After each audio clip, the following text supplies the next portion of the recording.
Hello. So, good morning, good evening, good afternoon. I'm not sure wherever you are. I'm wishing you a very beautiful time. Over here, for me, for since I think maybe a week or 2 weeks, it's raining, it's flooding, be it in Kerala or over here in Vancouver. Both the places are kind of flooded. And in that, to add a little bit of love, little bit of nature, in fact, a lot of nature and some interesting stories, we have an young, energetic, wonderful photographer joining us today. So let's welcome our guest, a 26-year-old, if I'm not wrong, handsome, plus a wonderful photographer over here, Milind Soni. So let's hear his stories from his side. Thank you so Hi, much. Milind. Hi, Nisha. Thank you so much for having me over here, and thank you so much for providing me with this opportunity to talk to you. Oh, it's thank you so much for making some time and being here and sharing your stories, dear. Yeah, I mean, I hope everything's all right. I mean, I've heard things about Vancouver. I myself am in Canada right now, so I've been hearing Yeah, things about. you mentioned. So where do you put up? I'm basically from Mumbai, India, but I've just recently come to Canada a month ago to pursue my MBA. That's So great. I'm, So we're kind of in same line. yeah, it's just the I'm opposite doing ends, so business administration. Yeah. yeah, amazing. So Great. So let's keep the business side on the other side and let's talk about nature and how do you got into photography? How do you got into wildlife photography and everything? definitely. So I've been observing wildlife since I was a child. I mean, I remember my father used to take me to all these national parks, just the Mhm. normal ones. I mean, not the safari national parks, but then I've been to places but I've never been into the photography aspect. I was merely an observer. But then, Mhm. back when I got my first camera, I believe back in 2016 or 17, that's when I Mhm. got my first DSLR, and I started experimenting with things, started observing birds from my window. So that's when the whole aspect of wildlife photography came into being. That I could see so many new species right from my window, and being from an That's urban great. city like Mumbai, I mean, and looking at the colorful and vibrant colors of these birds, I mean, that intrigued me, and that sparked an interest into the art of wildlife photography. What started as initially birding days started Mhm. slowly moving into the safari side, and then visiting the sanctuaries and national parks and other places. That kind of grew on me. So I think my journey as a whole started from 2017, but Okay. the lockdown actually helped me progress in this journey by learning new things, learning the art of photography, how to create images rather than just clicking images, how to get into the storytelling with images aspect. Okay, wonderful. So I think yeah, well 2017 means almost 4 years now. Yeah, Or almost getting four into the years. fifth Yeah, year. That's great. almost 4 years. That's quite a long experience, especially with lockdown. A lot of people kind of connect with their soul. In fact, you get a Yeah, lot of time to understand you in a better way. that's definitely Okay, let's start with your images. So even I'm really waiting to see some stories and pictures. true. I am just bringing up my screen. Yeah.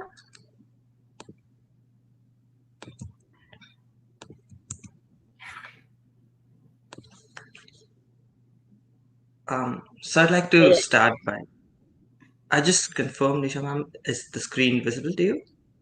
Yes, it is visible. Awesome. That sounds great. So, so as I mentioned, wildlife started as a hobby, and it has now evolved into a life-changing experience for me. Um, That's an amazing image. Thank you so much. So what's the agenda for today? I'd like to just give a quick introduction about me. I'd like to talk about my subjects, which are birds, animals, and amphibians, in further details, and then see how you can start from clicking ordinary images to then actually getting into the creative aspect of photography into each of these fields. About me, yeah, I'm a 26-year-old peeping into my camera to capture the abundant wildlife on this planet. So wildlife has always intrigued me, but capturing and creating stories and sharing these with the audience has been the better side for me since the lockdown.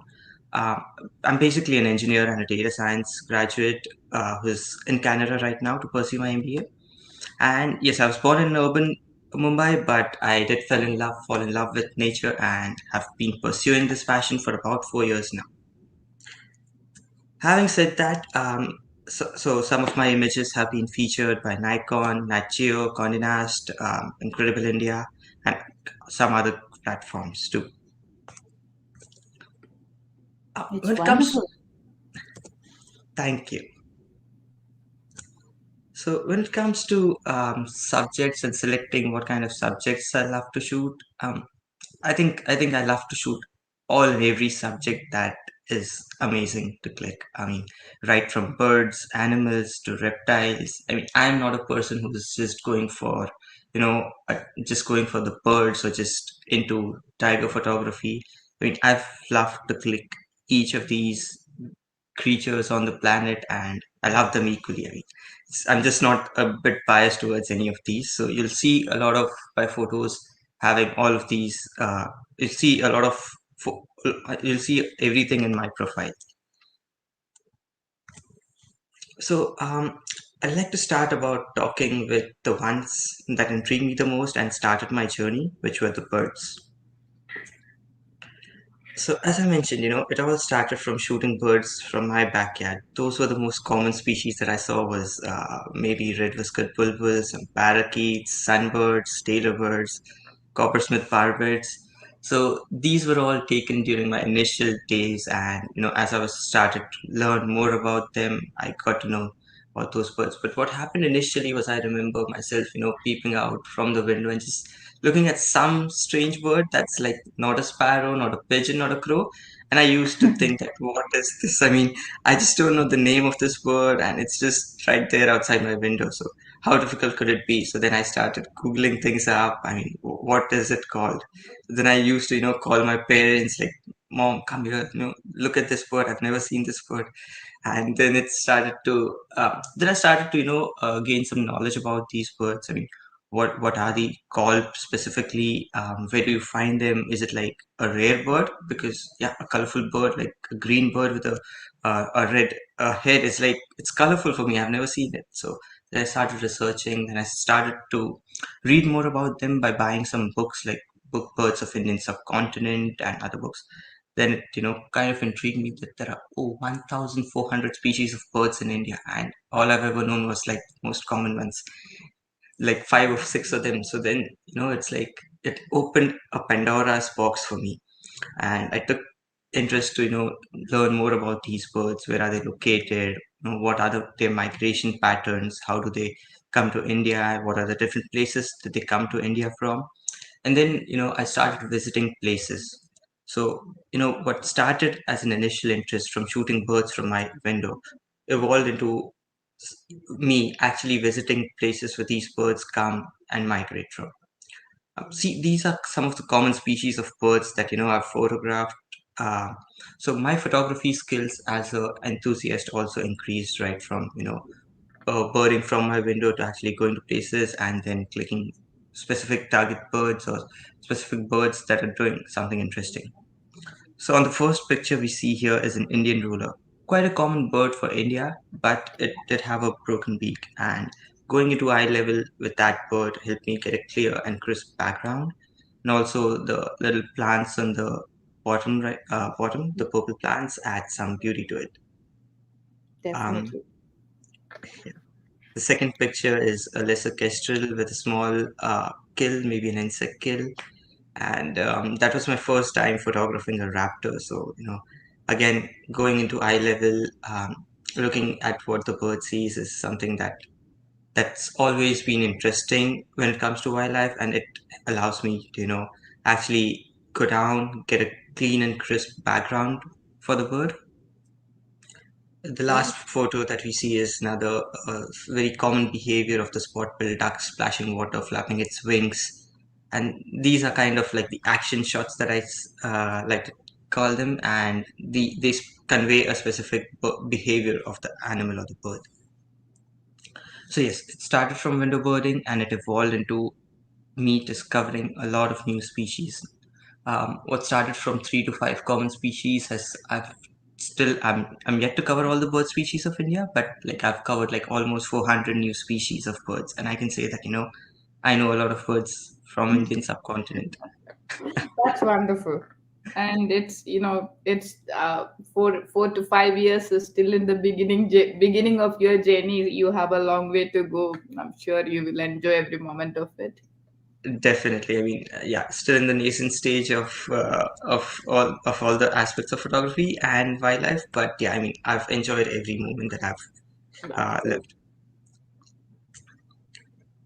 Next is the most common thing that Can I every just wildlife. there is one thing. There is a you can see stop share. Yeah, Oh, minimizing that one, I'm please. so Thank sorry. you. So Okay. sorry about that. So, when it comes to animals, this is a common area where most of the wildlife photographers delve into. Is like the big cats or the common subjects like spotted deers. I mean, this particular frame that I've shot is it's from Bharatpur, and most of the wildlife photographers just by looking at this frame do know that okay, this is the classical Bharatpur arc, and the deers from Bharatpur or Kevladev National Park, as they call it. That's a beautiful shot. Thank you. So again, when it comes to photographing animals, I believe most of the people think that you have to visit those big national parks where you see tigers. So that is how it started for me. I bought a big long lens, steady lens, and I was like, let's go to this tiger reserve to see some tigers to photograph it. And you always have this kind of a image in your brain that once you go to a tiger reserve, you'll see tigers everywhere. It's like tigers are going to wait for you, and then you click their photos, and then it's done. So not doing enough research in my first, I would say, safari or the trip. It was kind of I went on a solo trip to Pench National Park in Madhya Pradesh, I believe. This was back in 2018, where I just wanted to explore what national parks have to offer. So the first thing that I realized, as a lot of beginners do, that I've heard from a lot of photographers from this platform also, that a lot of time they just go into the safaris not knowing what to expect. So even I did the same, beginner's mistake, I would call it. Just booked the permits, went to the safaris. First day, first safari, nothing except for deers and monkeys. So Mhm. I was a little disappointed, but then I thought, okay, I still have 4 more safaris. It's okay, just one safari, first thing. It's not like you're going to see tigers on the first day. Second safari, only deers, not even monkeys. I was wondering, if there's something wrong with the dates, it's something wrong with the forest, it's something wrong with the place I'm visiting. Are there any actual tigers over here? That's what I used to ask my safari guides and the naturalists. They're like, oh, there are tigers. You'll see the pug marks everywhere.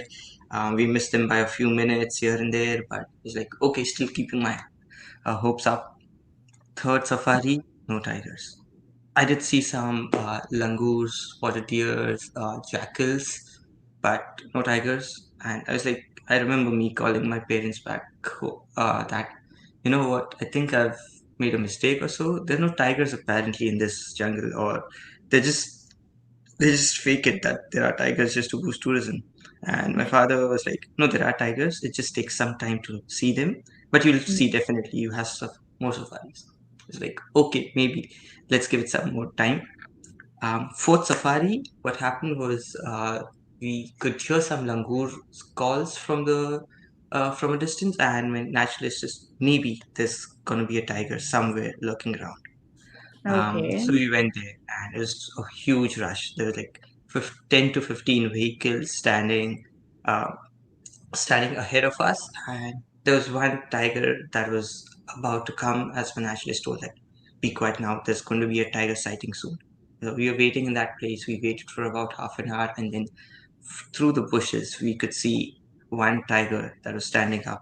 And at the bottom of this PPT, you can see this was my first tiger sighting in the wild, and he was looking right at us. I mean, That's a beautiful one. that was one of the most amazing moments for me, to get to see a tiger in the wild and have a beautiful eye contact with him. It's not a great image though, but yes, this was the image, and this was the first tiger sighting that took me by awe. And I've fallen in love with tigers ever since.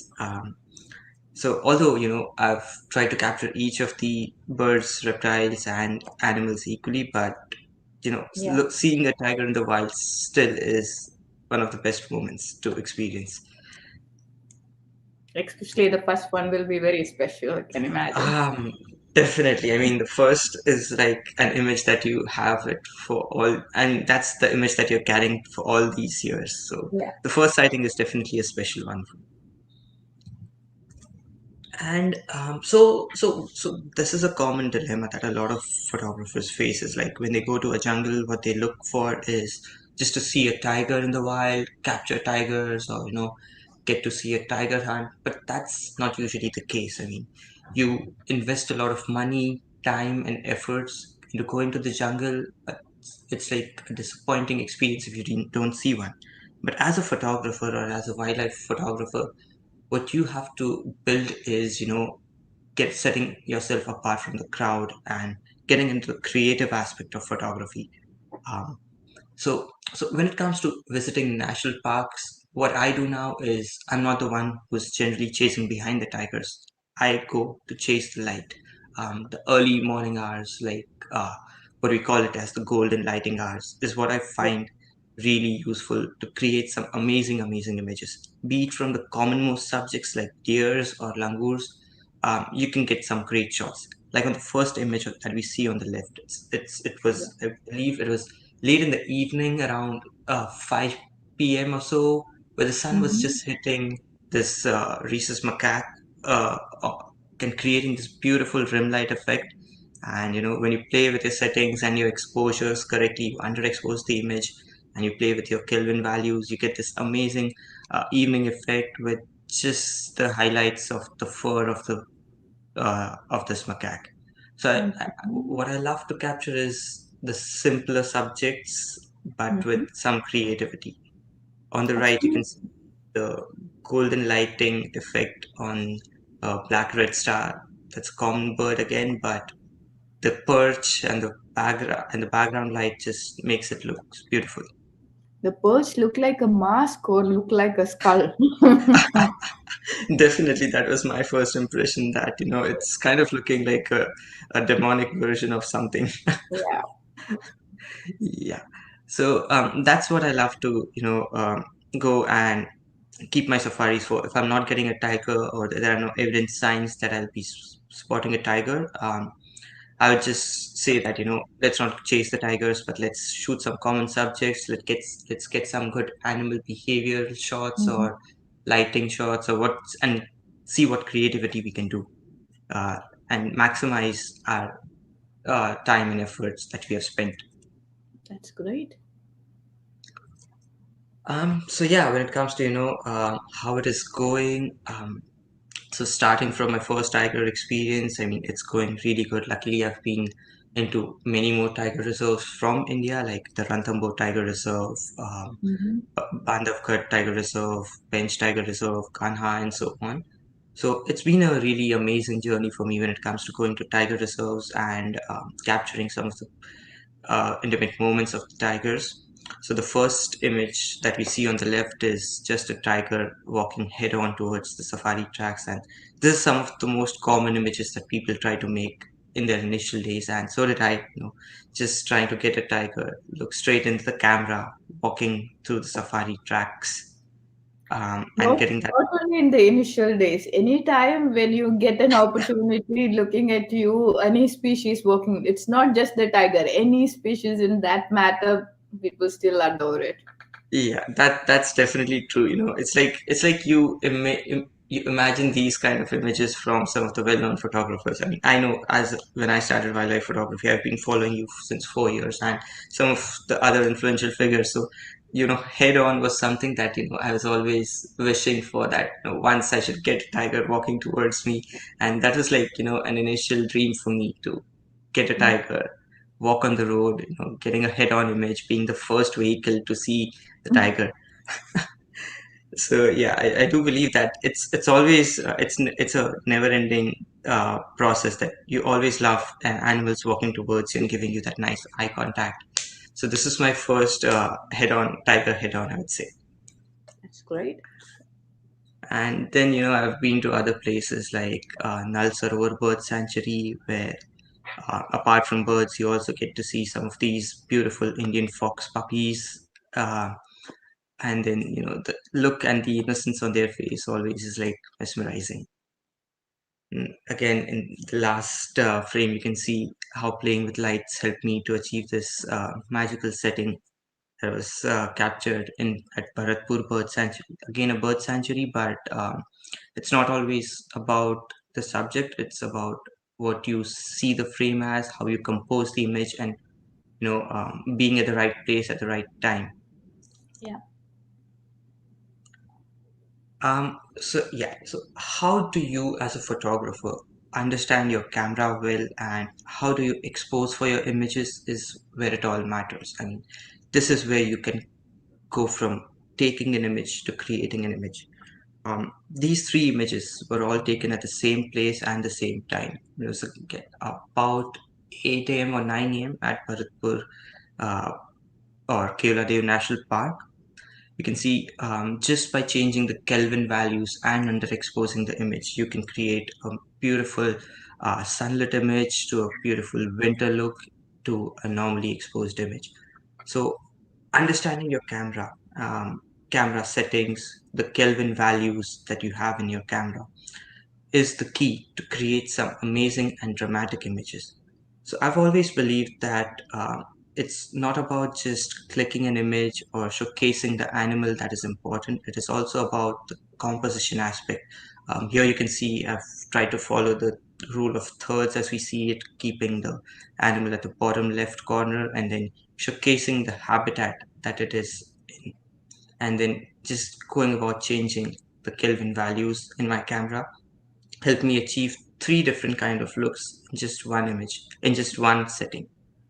So this is how knowing and understanding your gears and your different settings and playing with them helps you to create some amazing beautiful images. um, Again, what I've classified some images of mine into some 9 basic categories, um, and this is where it all changes and you can create some amazing impact for images. So on the first frame, you can see that a Nilgai was approaching towards us at Bharatpur National Park. And what happened was a human was just walking down the road. So Mm-hmm. a lot of photographers around me stopped clicking images. I mean, they were like, "Oh, that's a human in frame." But I got this amazing opportunity to, when the Nilgai was just staring back at the human, and that kind of shows, how humans have encroached upon the territories of the animals, but yet there's no evident sign of conflict, but yeah, the animals are aware of the humans. So that kind of goes beyond just clicking an image. It's like a storytelling image where Yeah. Nilga is just looking at the human. Yeah, the storytelling part is definitely, and the frame is beautiful. The colors are nice. The post processing is great, and definitely the story part, it make it more better. Yeah, so thank you so much. Yeah, so again, another common thing that you find in a lot of tiger reserves and bird sanctuaries is water. And whenever I get to see something or some animal or subject in and around water, I've always loved to click some reflection images. So here you can see a tiger drinking water from a pool or pond, and the reflection is what I think is a differentiating factor. If you just were to click the tiger as is, I mean, it may not be impactful, but including the reflection and making a mirror image out of it is what creates an amazing looking frame. It's a beautiful one. Sometimes it's all about timing. In the third most image, you can see almost a Mhm. replica of a mirror image of two glossy ibises. We were in a boat, and this just happened to I was just happened to time it correctly. I pre-visualized it that maybe at a certain point the two of them may coincide, and then this was an image selected by Natgeo India and got featured on their page. It's a beautiful one, and the light is really amazing. Yeah, it was early morning, I'd say around 7 or 8 o'clock, with a good light that just started to fall on the birds. Yeah, and a glossy ibis, to get a good picture, it should be good light. Otherwise, it look quite dull. Definitely, I mean the metallic shine on their Yeah, feathers is what matters the most. it's beautiful. Um, Another important thing to create some good images is showcasing some behavioral aspect of the animals. On the left, you can see a sambar deer and a beautiful bird. Just the bird is just utilizing the sambar deer and just piggybacking on it. So this shows some, species interaction, and this Yeah, just create some behavioral aspects of the birds and animals and how they coincide with nature, how they live together and benefit mutually. yeah. Another aspect is to use your foreground and your background appropriately. So the image that I have is an Indian peacock just calling out in the rains, but the foreground element and the background colors is what I think made this image look good. Otherwise, it would just have been a dull image per se. And last but not the least, it's all about understanding your exposure compensation. So on the third most image, I have an oriental dwarf kingfisher, but Hmm. underexposing and using your metering settings correctly, like spot metering or evaluative metering, and understanding those creates the nice looking. Almost, it's a low key image, which means that the background is completely black and your subject stands out from the background. Hmm. So again, understanding your camera settings does play a vital role when you want to create some amazing looking images. Definitely. Um, Also, sometimes it's not about getting that perfect shot, but it's about enjoying the moment and enjoying the nature in the wild. So on the left, you can see two baby langurs just having a good time on their mother's back. So these are like capturing some of the tender moments of wildlife, and Yeah, it's like whenever you see these, it just makes you smile. So it's not about the perfect shot, but it's about the story behind what's going on and showcasing the animals in their environment. yeah. And sometimes you just have to go against the light to get some good images. It's just an Indian component on the middle photo that you see against a setting sun. So that is like you break the rules, you break the norms of photography rules per se. I mean, not the exact rules that you have to follow, but Yeah. going against the light sometimes creates some amazing dramatic images also.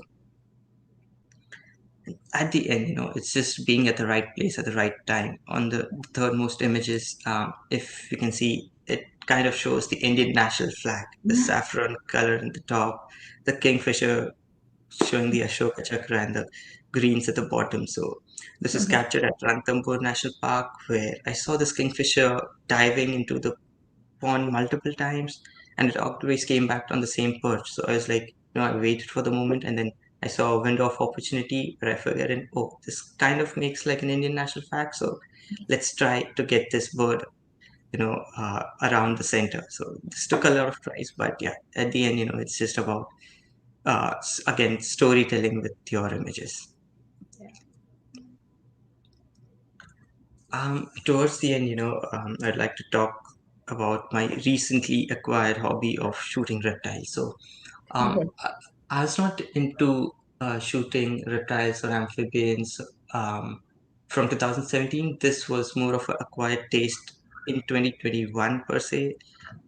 So I did see a lot of photographers or a lot of people into the macro side of photography, wherein they captured some amazing spider images or snakes and frogs and whatnot. So I was always intrigued and thought about that I should give this macro thing a try. So I went to Amboli Ghat for my first macro wildlife trip, and that took a I took a great interest in the reptiles and amphibians. So here you can see a beautiful Malabar pit viper, and just a word of warning to all the people watching this, please don't go near to Closer. snakes without having a proper guide. In this case, I've always traveled with a guide, and there were people watching me while I was photographing it. So I Hmm. would just that's just a word of caution before we move into this side of photography. Because these some of these snakes are dangerous, and their bite can harm you. Yeah, serious impact, especially bit vipers Definitely, are quite venomous. yeah, yeah. Pet vipers are venomous.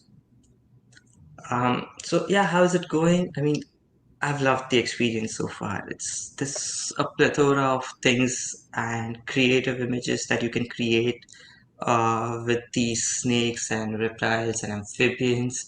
I mean, I just love the way, I've always imagined snakes to be dangerous and, something that I'll be always afraid of. But going there and, I was almost face to face with my fears, but it was a lovely experience for me. I've loved to click some amazing images of these snakes. So, these are some of my favorite frames of the green vine snake. You can go from creating low key images to high key to, getting some amazing uh, images like this. The two images on the right, it's if you have actually seen a green vine snake, you can tell that it's just yawning, but it's Yeah. just making it look ferocious at the moment. So, it kind of gives a really great effect or vibe to the entire genre of photography, and it also helps you get some really creative images.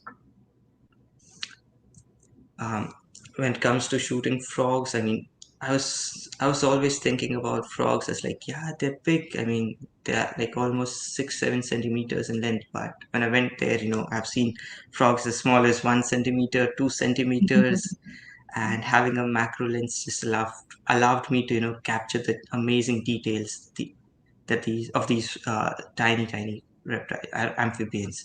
On the left is a bush frog, just calling out for its mate by blowing its air sac.